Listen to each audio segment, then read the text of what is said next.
Welcome to Seeing Scarlet. We are here to do a little sports recap. We haven't done one in a bit. It's only been a week, but it feels like we've done so many other things. We've been interviewing people and all that, and we're not stopping that. We'll get into that in a minute, but we are going to do our sports recap. So if you're not already, please follow us, subscribe on YouTube. This is free content. The more of you that subscribe, the more that keeps us allowing to do this for free, essentially, is how that works someday, right? So if you can just hit the button, like it, share it with your peeps. We're going to keep doing this and sharing what we can. Later this week, we have interviews. We're interviewing Kelsey Baker, which we'll get into tomorrow, I believe. We're interviewing her. You'll get to hear that later in the week. And then we're also interviewing Logan Johnson later this week, which might not come out till the week after next. But we got a couple of Lady Raider interviews coming up for you.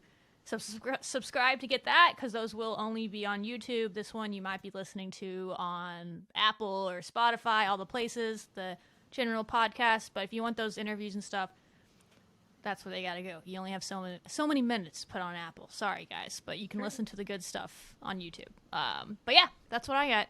What's going on with you? Do you watch sports? I love that we have those two coming up, because like Kelsey was playing during our time, and then we're getting Logan in, who's going to be playing in the future. It's like full circle, baby, full circle. Caps. The last team to make the NCAA tourney, and then someone that's going to help us get to the next one in 10 years. That's two different generations of Lady Raiders, so we're excited. Truly, and all part of the bigger mission. It's awesome. Well, Shelby, guess what? We have a celebration for a championship here. The Texas Tech men's track and field Big 12 champs. They swept the Big 12 indoor and outdoor, which like I knew was a thing, but like I didn't know how likely it could happen. But not only that, this is amazing. They won with a total of 179 points, which is the most in Big 12 history, and they did that without even running, what was it, like the mile relay, like, yeah. And I just like that's saying something. Yeah. Don't even need it. Like, that's usually the event at track meets. It's the most intense, the most exciting, because by the time you get there, it's like, okay, whoever wins the mile relay out of these teams, that's who wins. It was wrapped up. And both sides, the women's side, but we won't get into that because other schools that we don't want to speak of won it on the women's side. But on the men's side, it was us, and we had already had it wrapped up. And, yeah, they were just dominant. I had fun watching them yesterday. I turned it on and was doing some stuff around the house and just got really into track. It was cool. Yeah, if y'all don't follow us on Twitter, you should go back and look at the coverage that Shelby provided, because it was... I think you like texted me and you're like, hey, I guess I live and breathe track and field now. I was like, yeah, 5 minutes in and I'm hooked.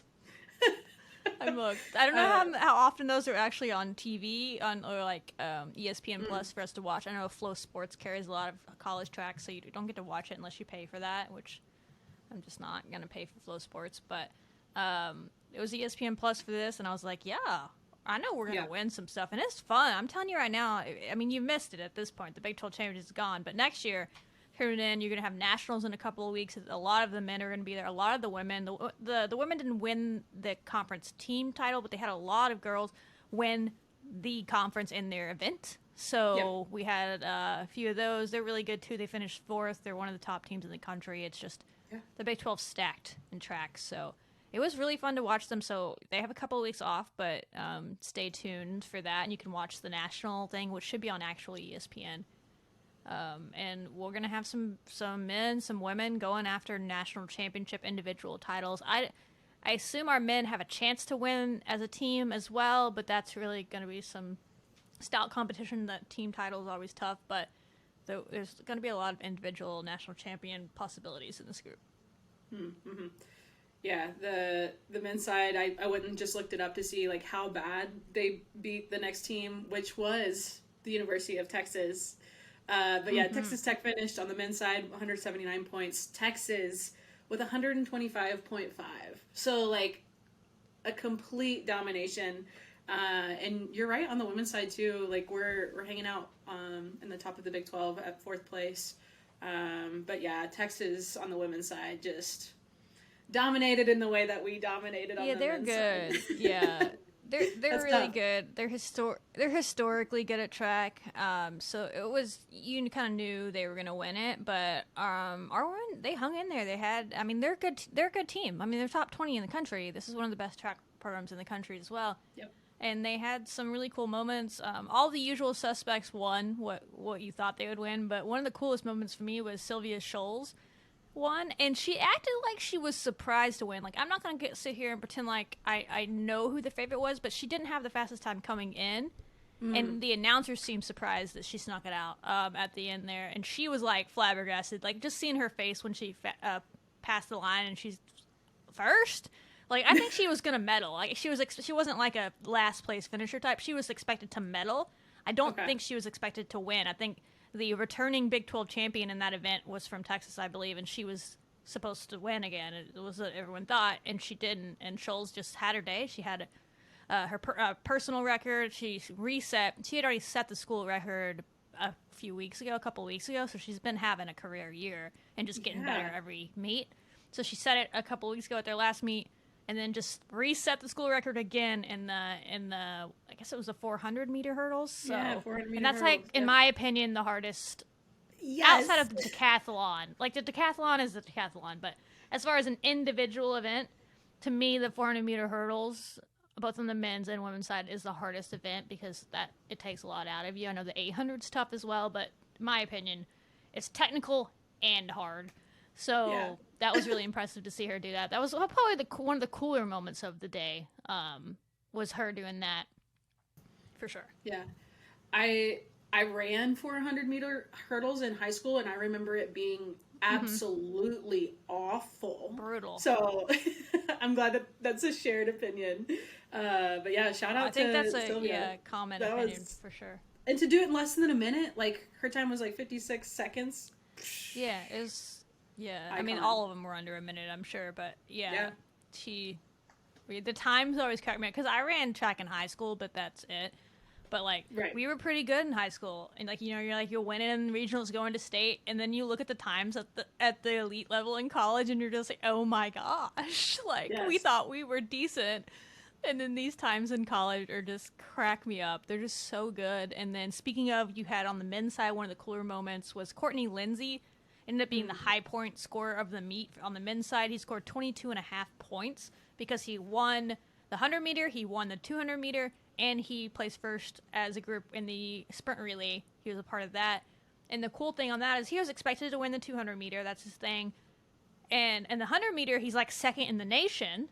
But first in the nation is his teammate, Terrence Jones, who's kind of like... He's the face of the, like, I don't want to call it face of the program, but when people think of track at Texas Tech, a lot of them think of him because he's always the 100-meter guy. He's first in the nation, breaking all these records. He won the indoor championship. Courtney said, "Hey, bud, not today. I'm beating you today." So he stole the Big 12 championship from his teammate there. And again, call it an upset. It was definitely an upset in a lot of people's eyes. But again, he was second in the nation, like, behind him. So... Wow. And you know how track has, it's a few tenths of a second behind him. Like, it was like just like a couple of clicks of a pin there for the whole year. And yesterday he just had it, and it was a great meet for him. So it was really impressive for him. I'm sure Terrence will bring it back. I will say for Terrence, he got a little rolled up on Saturday. I remember seeing the highlight in the 200 meters. Like, just got a little rolled up in the prelims. So I don't know if that affected him at all, like, the next day. It's hard to recover that quickly. I mean, it wasn't like a serious injury, but when you have to pick up and run the next day, that's all you need is milliseconds. So I'm sure, fully healthy, those two will go at it again at Nationals in a couple weeks, so that'll be fun. That's awesome. I think they're in Austin. I think they might be in Austin this year. So still kind of get to see them. If you knew where they were. They usually, I swear, every year I used to watch them even before Texas Tech was any good because I just like track at that level. But they usually are in Oregon, I swear, all the time because that's kind of like the base of track, Nike and all. But I think I heard them say it was going to be in Austin. They are going to be in Austin at the Myers Stadium and soccer field in Austin, Texas. And that's going to be in June. So they got a good chunk of time. They got a couple of weeks. Yeah, they got a couple of weeks off. So, which is what they needed after that. So, Go to those. Those are fun. If you've ever been to the Texas relays or the state championship relays, all that's a lot of fun. This is on an even another level. It's going to be the best track athletes in the country, and a lot of them are Olympians. They're from all over the country. Right. Like the Scholes girl I just talked about earlier, that won the 400 meters for Texas Tech. She's German. Terrence Jones is from the Bahamas. Like there's international people on these things that on our own teams, on other teams that are be competing in the Olympics, and then there's Americans as well that are be in the Olympics the next time they come around. Like these are the elites of the elites before they step into the pro world and college, and you get to see them in person. Track's a lot of fun when it's like that level, just to marvel at their athleticism. Pack some snacks. It's a long day. There's a lot of events. You can be a real one and go to all the prelim days if you want to, but the fun one is if you can get tickets to that championship Sunday or the last day of the event, whatever they have it there. It's cool stuff to watch them just go. Like their athleticism is just marvel at it. And it's such a hype. Like it's fun to watch people race. Like it's really hype, kind of like horse racing. Like could be a millisecond. So I agree with you. A second is infinite. Like it's forever. Right. Yeah. You can be a second slower, but you're like last. Mm-hmm. Which is awful. That hurts my heart. Yeah. Demoralizing. Yeah. But yeah, the Texas Tech men, they won this championship back in 2019, so looking to see if they can add another. Do it again? Yeah. June 7th is day one for the men, and then they just flip-flop each day. The next day will be the women's, and then the next day men's. And then the women will finish it up on June 10th. So if you're in the Austin area, we roll deep in Austin. That could be really cool to see. And then moving forward, women's golf, dude. I mean, both of our golf programs. We'll talk about the men here in a minute. But women's golf, for the fourth time in program history, they're advancing to the NCAA championships. That's hype. And this is the first time since 2017 that they've advanced. So it's been a little bit of time. Yeah, it's been a minute, but both of them are really good. So yeah. It feels like that's been forever, but in comparison to other sports on campus, it's like, that's not been that long. Right, I know. It's like, oh yeah. A decade is usually where we start sweating a little bit. But yeah, they're going to be... That's this weekend, right? Yeah, they're going to be in Scottsdale, Arizona this weekend. I've heard a lot of like the road to Greyhawk, Greyhawk, and I'm like, what is Greyhawk? But that's the club that they're playing at in Scottsdale. I was like, okay, that makes cool. I'm gonna let you handle the live tweeting of golf this weekend. I'm gonna let you. Let's go, dude. I'll watch them like, I don't even know what it was, but I saw them on ESPN, and it was really cool. And you're able to jump around to different people, so you're not just like watching one person walk to their next hole or whatever. But yeah, that's been my limited experiences. I would like to watch more. It's all you this weekend. Get us a natty. Yeah. Cool. I will be excited to watch. Shannon Tan has continued to be like really, really impressive. She's grown a lot throughout this season, and she finished fourth. She tied for fourth in the Pullman Regional, 13 under par. So she's been the star of the show for a bit. So hoping to see her continue that momentum into Greyhawk. But really cool things happening for the women's side of golf, and also on the men's side. They are competing at the Norman Regional right now as we speak. I think they had like a weather delay, which story of all tech sports this past weekend. Anything in Oklahoma this time and the teams that are attending this regional are from all over. Like they have OU, Oklahoma, of course, but also Duke, LSU, Princeton, La Tech. Like the list goes on. There's a lot of teams there. So it'll be really exciting to see them compete, and I'm sure it's probably cool to see other teams that you would never run into otherwise, right? Like, I feel that way with a lot of these regional or these tournaments, is being able to compete outside of the Big 12, but not only that, like all of these really big brands and some small schools, and just getting a little taste of everything. It's gotta be a cool experience for them too. Yeah, no, for sure. I'm excited to see it. anything that we can win in, I'm there. I'll watch it. I don't care what sport it is. Meat judging. If they put meat judging on TV, I'd watch the heck out of that. So if I am around the TV, I'll try to watch it. I'm just not a golfer, so like, whatever. We'll tweet it. That's what we do here. We tweet about stuff that other people aren't because they deserve the shine. So one of us will tweet about it as much as we can. And then hopefully the men will be moving on as expected as well, because they're number one in the country, number two, number one. So they would be expected to leave the region, but that doesn't mean anything. You got to go out there and play. So fingers crossed they can get it done. Truly, yeah. Ludwig, of course, expected to do well. He's been crushing the golf game. He's really fun to watch now as a Red Raider, and I expect him, we'll be hearing about him for a long, long time. He's really been dominant. And he's coming in as number one, the player to beat into this regional in Norman. And also Texas Tech as a team is coming in as top overall team. So, like you said, you gotta show up. So hopefully by the time we get off this call, we have more information on how it's going for them in Norman with that weather delay. But yeah, both of our golf teams continuing to persevere and have some success. So that's really exciting. It is, yeah. Good times. Yeah, y'all keep an eye on golf this weekend. Both sides. One's trying to win national championships on the individual, and then the team side for the women this weekend. So go watch that. We can get our first natty of the year as a team, I believe, that I know of. Anyway, so and then next weekend or 2 weeks from now, and the men are doing it as well. So let's keep an eye on golf. Keep your eye on to golf. Another variation of stickball, softball. Dude. Highs and lows. That's been the season. But man, they had it.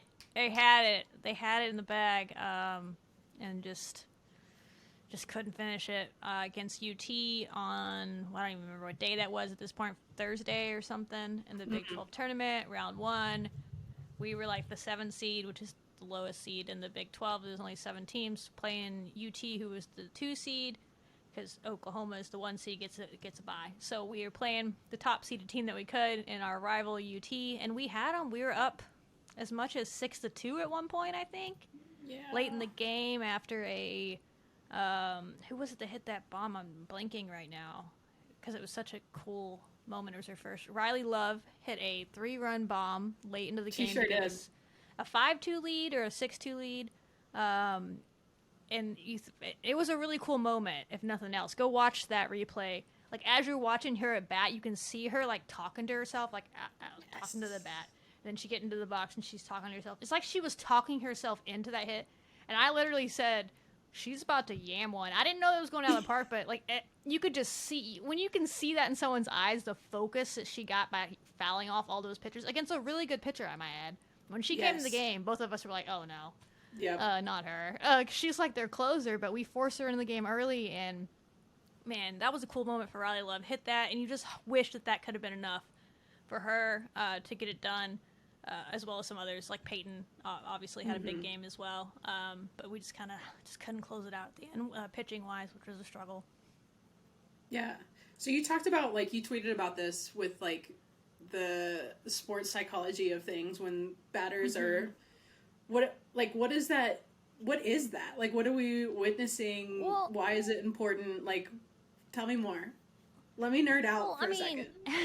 Well, I mean, even if you didn't study sports psychology, just from a kind of, it's common sense if you think about it in the sense that I've talked about having to get you into that peak performance zone before, and that on the basketball side, allowing them to have their personalities and all that, and then when they do all that silly stuff, they're doing it unconsciously. It's similar in baseball, but baseball and golf as well are 2 of the sports where you really, really can find an advantage by being elite mentally, because they're hard sports to do. You're hitting a round ball. Round. It's a spear. It doesn't have any straight parts to it. It's a spear coming at you in softball 60, 70 miles an hour, and they're only 60 feet away. So, and you're hitting it with another spherical object. It's just there's a small point of contact for each of those for it to be hit squarely. The fact that they can do this at all is impressive. So you can just see her. If you watch that at bat, whether you're into sports psychology or not, you can just watch it and be like, she's focused. And you can see it as it grows. That was her first home run of the year. Maybe her whole career, but definitely of the year for her. Yeah. And you can see her. She's fouling them off. She's gauging the pitches, which is not even a sports psychology thing. That's just a sports thing. She's getting the speed down from the pitcher. She was like a 10 or 12 pitch at bat. And you can see her stepping out of the box, talking to herself and refocusing. You can see her looking at the bat. That's a refocusing trick to get your eyes focused on what's near you instead of all the stuff going around, talking to herself. She gets into the box and she's still repeating. I don't know what she said. If we ever can interview her, Ooh. I haven't seen her doing that all year. Like, I feel like I would have noticed that, and maybe she has been, but she was really in the zone. Like, she's talking to herself. She's talking herself into that zone where she's focusing on the pitch. She's probably repeating, like, whatever her mantra is, or she's repeating, like, look at the stitches, like on the softball. You don't know what she's repeating to herself, but it's keeping her in that zone because you have to be so focused in baseball and softball to be able to hit a spherical object with another spherical object and it go anywhere except for being a ground out or a pop-up. Like, it's really tough to do, and you could just see her. You could just see it building up where she's talking to herself up until the point that she swung at that thing and yammed it out of the park. It's just really impressive to me. In those moments that you just have to, that's something she's worked on clearly, whether it's with a mental coach or she's just learned how to get herself to focus, whatever she wants to call it. But she found a way because there's a lot of distractions. And to be able to have that coordination and that timing to be able to hit a round object with a round object that's an extension of your arm. Again, I can't explain how hard that is to do. You have to be very finite focus on the ball to be able to do that, to hit it in that right spot. And she drowned out all the noise. She was locked in. She probably has no idea what was going on around her. It was like her and that ball. That's it. She like, everything else was fuzzy and she could just see the ball, a kind of thing. So yeah, it was really cool from a sports or a psychology perspective. But as me, someone that did study that, it's like I would love to know where she picked that up from, if that's a Snyder thing, if they have a sports psychologist on the team, or if that's just something she's done. But it is mental. It is the mental side of sports, for sure. And it was really cool to see. So that was just a little nerd out moment for me. But even if you're not into that stuff, it was cool to see. Yeah. I mean, like, I think it's so relatable too, right? In whatever sports we play, or maybe even like things we go through in life. So to be in that position against UT at the Big 12 tournament, like the pressures of it, and for her to have that's got to be, I hope that's a core memory for her. That was a really, really cool and she's not graduating, so that's something she can build on moving forward. And yeah, it was such a huge moment because if I remember right before she came out to bat was the play where someone got a hit and Peyton tried to come around and score and she dove head first, and that was also a legit play by her, and she might have been safe, but they couldn't overturn it on replay. And then now your rally's quote unquote killed because we had 2 on, 1 out. We get that, almost scored off of it. But she at least, if she would have stopped, she would have been second and third with only 1 out, with Riley coming to a bat. Instead, we're now first and second with 2 outs, and you're like, dang it. And then Riley Love, who's not a home run hitter, the one on the team who hasn't had a home run, steps up and she yams one. So it would have been cool if that would have won us the game. It would have been the winning hit. Again, Peyton Blythe had a really great game, 3 for 3, 2 doubles, 3 RBI, a walk. She was in Fuego. She won. She got named to the all-tournament team, which in one game is impressive to do. So it was great. Yeah. Listen, we all know what happened at the end of the game. It was a really tough last couple of innings. Yeah. I saw some people questioning the coaching decisions, and y'all haven't been watching all year. Like that, he went with the people he had to, and we were calling for Hoover to go out there. That's who should have been out there. She just didn't have it. Like, it just didn't work for her. Like, she gave up 2 home runs, but that is the person you wanted out there. Yeah. And then even when you're like, oh, Herzog, okay, you know what? I can get behind that. She's one of the better pitchers. She took a no-no into the 4th inning last time. Mm-hmm. She got that, I think that illegal pitch call on her first pitch really got in her head. Speaking of the mental side, she got an illegal pitch with someone who's a senior I've never seen her get that called on her since she's been with us. I can't imagine she's had that called on her very often. And so then you have to think about all your mechanics all of a sudden. Like, I'm doing what, sir? And you can't. Pitching is such a precise thing, letting go at the right time. And that just got in her head. And then she did it again. And then she was like, bounced it in the dirt. And it's just a mental thing. Like, I don't know if it was an illegal pitch or not. The announcers couldn't see what happened. Nobody could figure out what happened. But once they called it, it was in her head, and then she was doing illegal pitches because she was trying to fix it, and it was just bad luck, unfortunately. And then they brought in some other people just trying to stop the bleeding, and Texas won. So he's going to get that. He's going to get more arms in the pen, and we're going to have more people to turn to. But we were calling for Hoover. I was like, yes, Hoover's out there, and then she just gave up a couple home runs. It was impressive for her to give up back-to-back home runs to start an inning and then shut them down. Like, a lot of people would have lost the game in that moment because you just gave up 2 home runs, and now I still have 3 outs to go, and they could walk it off on me. So it was unfortunate that she gave up the 2 home runs, but she did buckle down, and that's something she can look back to because she's coming back. She'll probably be the ace of the staff next year unless we bring in some stud in the portal, but she's really good. So she can look back and know that she shut them down after that. But it's just tough the way it happened. I get it, people. That was a really ugly 8th inning. We all know. Yeah, it happens. I think, like you were talking about, we were leading 6-2 up until and we got out of the 5th inning, and I feel like the 5th inning was always the straw. Like, it would either be helpful if we got out of it, but if we got beat, it was going to be in the 5th. We made it out of the 5th. Yeah, and then Fritz shut them 6th, down. 7th, 8th. It just Texas had the hits. If I remember right, Fritz had us to 2 outs. We were 4 outs away, really, because Fritz got us into the 6th inning. She got 2 outs in the 6th, had them down to 2 strikes in the 6th on the last batter, and the girl hit a 2-run home run. And you're like, and it squeaked over the fence. It was a line drive, but it like barely got over the top of the fence. It could have been a hard hit single, really. And it got over the fence, and that got them to 6-4. And you're like, okay, we're fine. But that was enough for the staff to be like, oh, we should probably take Fritz out. She's pitched 3 innings now. She gave up a home run to end that inning. If she didn't give up that home run, she would have been back out there to close the game out. Yeah. But you felt like, oh, she's starting to get hit pretty hard. You understood, like, let's go back to Hoover, let her close it, because she looked good in the 1st inning. And then it just didn't work. So, but that's credit to UT. They're a really good team. Like, they're a national seed. They just came out with the national seeds yesterday in the tournament. They pushed. They lost to Oklahoma in the championship game, but everyone does. But it was like 5-1. They're really good. We conceivably could have beat them 4 times this year. We were leading against them 4 times this year and lost all 4 of them late.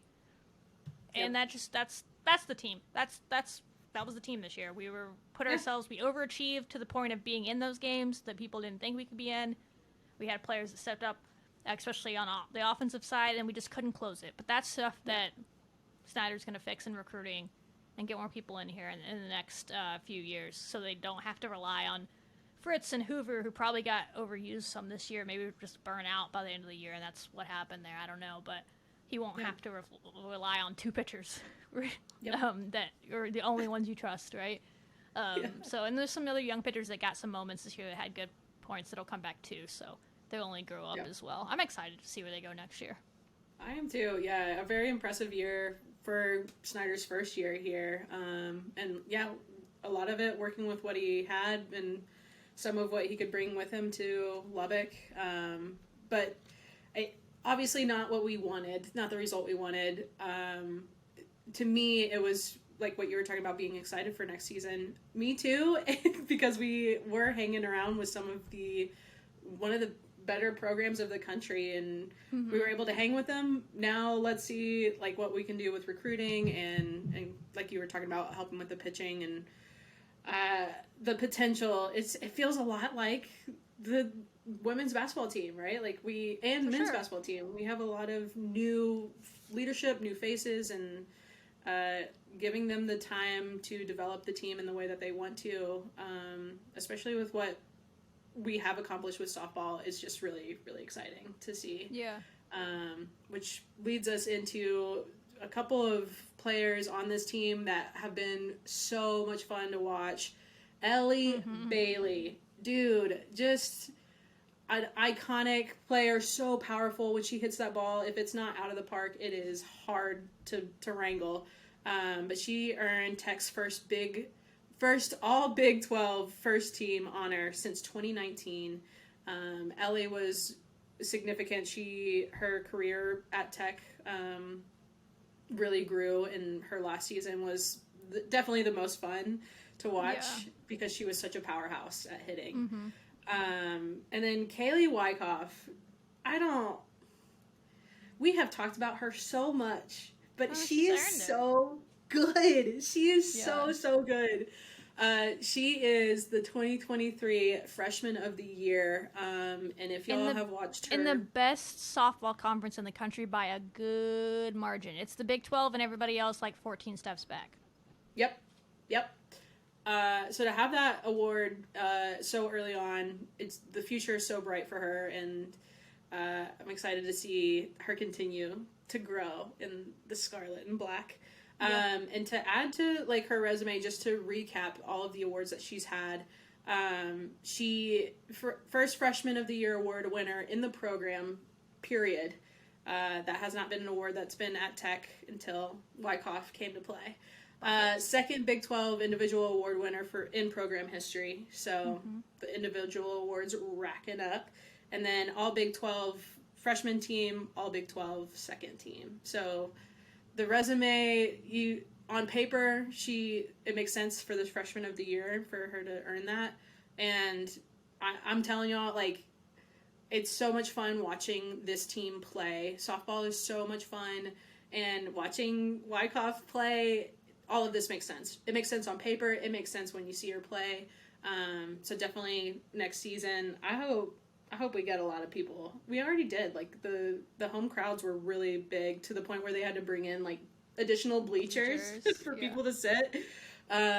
So future's bright for softball. Of course, like a bummer into the season, but I'm really, really excited for next year, and really grateful for the seniors for the work that they have put in, and seeing them showcase their talents too has been really awesome. For sure. There's no reason that Texas Tech, conceivably, it'll take some time, but could not become a softball power. If Oklahoma State, if Oklahoma can, I mean, we're the next closest Power 5 team to those. We're right there. If this is a hotbed of softball talent, they host the World Series in Oklahoma every year. These girls will grow up wanting to be softball players, all that. We're right there. And OU's obviously going to the SEC, but Oklahoma State will still be around. There's no reason that if Snyder sticks around and we invest in him and we keep investing in his program as they are, there's improvements coming to the stadium and all that in the offseason, that it really could become quickly a power. We have NIL support. It's a fun place to play. The fans get behind it. You just got to let him recruit and get people in here. I've heard I've heard some rumors that he has some solid recruits maybe coming in already. I mean, there's already been some that have been announced, and we'll do like a preview episode of them in the future once it's all set. But I've heard some rumors on some others that if he actually lands them either in the portal or as recruits, that would only help, because we have some studs like Kaylee coming back, but we have Via coming back, we have Riley Love coming back, we have Demi Elder coming back who had some moments. We have Sage Hoover on the mound coming back, and also a few other pitchers that had some moments that were pretty good for them. They just need to grow up a little bit. So there's pieces here, but he adds in a few more, some studs on the mound or at the plate, and it could be fun. Like, it's not unfathomable that Texas Tech could become a softball power. For real. The line is there. I feel like we could say that about so many programs that we have. So like, it's just really fun to be in this point in time with Tech athletics. I feel good, which sometimes doesn't happen. So I'm gonna hang on to this feeling while I have it. To me, though, you are way closer to becoming a college powerhouse in softball than you are basketball. Because I know that the best basketball team is better, and I really think that we can be that eventually, but you have so much ground to make up, really, you know what I mean? And in basketball, I don't know, I hope I'm wrong. It could just take a little bit longer. But softball, you can really make some moves here. Because it's not, you're not going to become OU overnight. Like, they have historic programs, but again, if Oklahoma State can become a power in the last 5-6 years here, like they have, I really just think we're positioned well to become that next team. Now, we were last in the conference. I get it, but the Big 12 is the best conference in the country by far. You put us in another conference, we probably would have made the tournament, even though this team is not what it's going to be even next year. And we're already right there. We beat a lot of ranked teams this year and did a lot of things. So, yeah, I think softball could become a thing in the next 5 years, I think. You look back, 5 years from now, you look back and you're like, that was the start of it. I could be wrong, but I just feel like if they keep investing, they want to create like an actual national power on campus, besides track and golf and me judging. Softball is right there for the picking because the NIL, the competition isn't as much. We have the sport, all those things. It's right there. I would say basketball is women's basketball is a close second. If they keep investing in that and give girl like what she needs, they could be there too. But they got to invest a lot more. The investment side is a little bit lower for softball just because the competition on NIL is not as much. If that's making sense, they're gonna have to put a lot more money in to catch up to the whatever the heck they're doing down in LSU as far as NIL. But we're still competing pretty good on the women's side too. It's just I don't know. To me, it just there's a feeling around that program that it could be something special if they really keep investing in it, and they gotta invest to keep Snyder and his staff around because there's gonna be people that come calling for that guy soon. For real, yeah. I hope he's happy here, and I saw videos of them, as their Twitter is usually pretty good, of letting us know what's going on. But water balloon fights, like the tumbleweed, all of that, it's just I think going into the culture of the team and how that is necessary for success. So, congrats to the softball team for their season, and it was really fun to watch y'all play, and let's see where the next domino is, and hopefully turning it on a dime and seeing some more success next year. So I'm excited. Yeah, that's on the softball side of things. Baseball, a tough series against West Virginia. We won the first game 5-2, so started the series on a really great note. Let's just pretend like Saturday never happened. Yeah. It was tough to watch, and it's also a tough team. Their pitching was amazing, West Virginia, and we had some good plays and some good hits, but it just wasn't enough. So losing that series, and then we have one last home series against Kansas coming up this weekend, I think. I think so you just hopefully gotta seeing some success there. Yeah, you gotta hold on to the Friday game. We went all in. We had our ace on the mound to start, and then we brought in our best reliever, and he went 4 innings to close out the game. Like, the coach went all in because he wanted to win that game, and we won it. So you saw what we can do when we put our best people out there. The problem is we just don't have a lot of depth when it comes to pitching this year. And so when you get into those other bullpen guys, they just can't seem to hold it down as consistently as Beckel does, and Molina, who started the game on Friday. But hey, there was a lot of people thinking we'd go in there and get swept because they're the best team in the Big 12 this year. They're a top 12 or top 10 team in the country. They're probably going to be a national seed. All these things, you're going to go on the road in a series that you really need. And a lot of people were worried about getting swept. Now, the Saturday game was bad. It was like 17-2 or something. But then on Sunday, it was pretty close again. We were leading like 3-2 midway through the game, and then they just got a home. They just broke through late, and again, we didn't have the arms in the bullpen that could close it down. That's just the season, right? But I think you can still. I know there's still people concerned about making the tournament because of RPI. I don't know how much they care about. RPI is such an antiquated system, but we'll see. We're still ranked by other metrics. I do think you need to sweep Kansas, though, at home. Now, if you get swept by Kansas at home, that's a problem. But we're at home this weekend, so everyone go support them. I think if you sweep them, you're going to be in the tournament. And then once you're in there, who knows what can happen? You just got to... It's a one-game thing, right? At most, you can face the same team twice if they win their way back into being in there. And you can use your pitchers more often. Like, you can lean on the guys that we know are good, and Beckel and Molina and Free and some of these other guys that have had more innings. You don't necessarily need to be as deep once you get into the postseason in a lot of ways. You need a few guys, but You can lean on your studs a little bit more. So if you can just sneak in there, who knows? We play better as the underdog anyway. We're realistically not going to be at home anymore for the postseason. That dream's probably over unless you still have the Big 12 tournament as well. So if you swept Kansas and you won the Big 12 tournament, maybe you play yourself back into a conversation to host a regional. But if not, you're probably on the road somewhere, which we have struggled on the road, as we all know. But hey, there's the positive here is a down year in baseball is probably still a tournament team. Great. We've been a little bit spoiled. Yeah. Since 2014 when they made the World Series the first time. And this year they just it sucks though because we have like Gavin Cash who likely could be player of the year in the conference and you're just kind of like not able to take advantage of that. It's just the pitching has been suspect. I think that's what it is. And even when the pitching is good, then our hitters on the road can't come through, it seems like. So it's just an inconsistency thing. We talked about that earlier with softball. Baseball and softball are really hard sports, and it's mental, and it seems like maybe the mental side is just not there for this team. That's my biggest takeaway. The talent's there. It's just like they haven't locked in yet on either side of the ball, and that's happened sometimes with young players. So yeah, makes sense. Maybe they'll figure it out. A week to go. Let's go. Yeah. I just say get in the playoffs. You never know what can happen. Just gotta get in there. Truly, gotta get in the tournament. It's a fun time of the year, that's for sure. So hopefully a nice sweep with Kansas, and then looking forward to the Big 12 tournament. So that's baseball. The last couple of sports, just a couple little updates for soccer. Schedule drop today.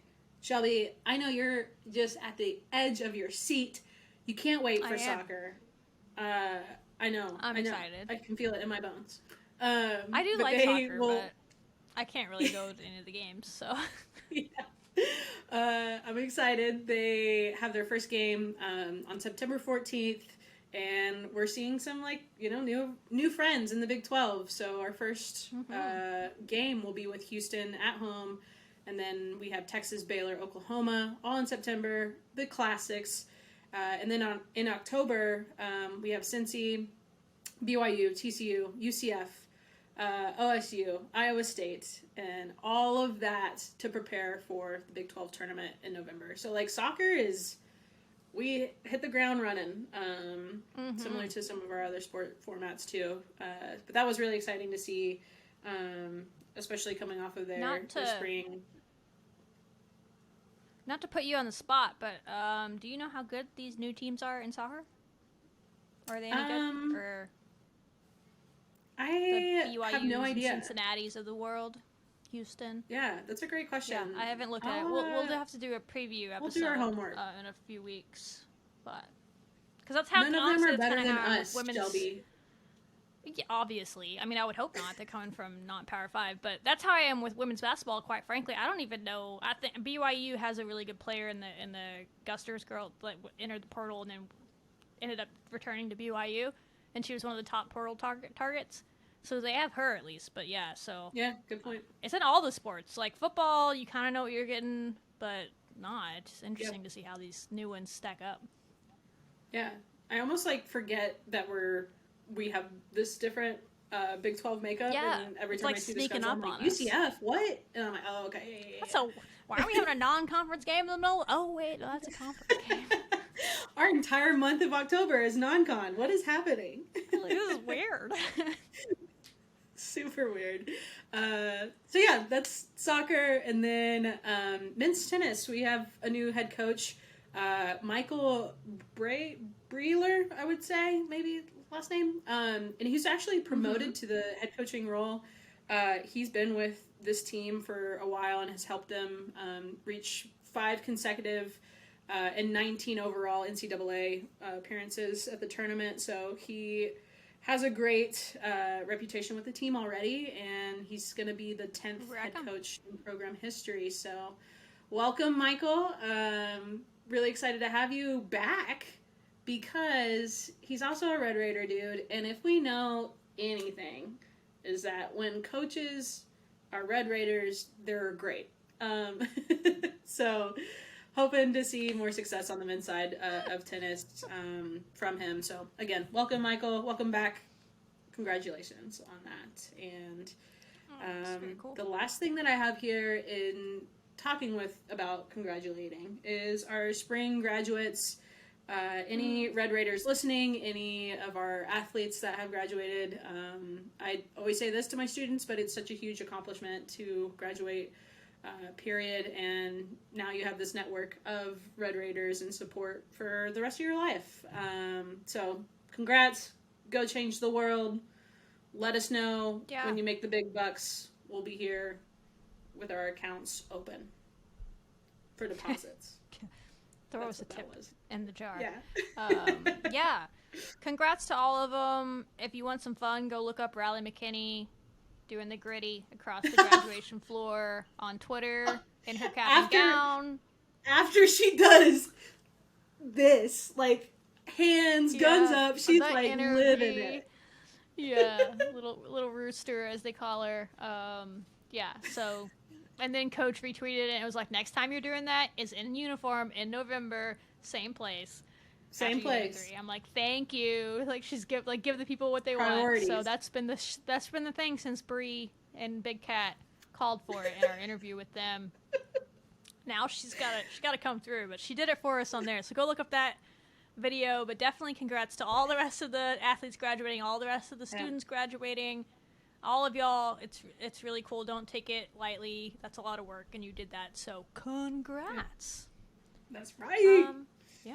Otherwise, I think that's all we got for you for today. We're going to close out this episode. Hopefully you enjoyed it. Again, drop us a follow, all that fun stuff. We appreciate it. Find us on all the social media. If you have any questions, you have any people you'd like us to interview, drop them in the comments of the video, DM us, comment on Twitter, wherever, and we'll try to get all the people you want on for these interviews.